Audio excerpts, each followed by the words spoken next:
मैंने तुम लोगों को अच्छा बनाने के लिए अपनी जान खपा दी, एक शुक्रिया का लफ्ज नहीं सुना तुम लोगों से। अम्मी, कैसे आपने हमें पढ़ाया, कैसे खिलाया, कैसे पहनाया, तुम लोगों के नजदीक में बस बुरी माँ हूँ। उफ मम्मी, ऐसा बिल्कुल नहीं है। तो फिर ऐसा करो, बात को मत बढ़ाओ, पुराने किस्सों को भी छेड़ने की जरूरत नहीं। मैंने जो कुछ किया तुम लोगों की भलाई के लिए किया। एलिफ, तुम मेरे बच्चे हो बेटा, मगर एक माँ अपने बच्चों को हर वक्त प्यार नहीं दे सकती।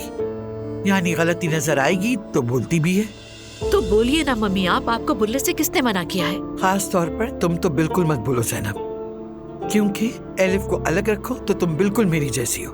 तुम्हारी आदतें, अंदाज, सब कुछ बिल्कुल मुझ पर गया है। दुआ की शादी के वक्त पे जो तमाशा किया था तुमने, सबको याद है। एक माँ अपने बच्चों के सर पर हमेशा हाथ नहीं फेर सकती। तुम लोग मुझे बहुत याद करोगे, बहुत। For God sake mummy, please फिर से ना शुरू कीजिए। जब मैं मर जाऊंगी ना तब मेरी कदर समझोगे, मगर तब बहुत देर हो चुकी होगी, बहुत।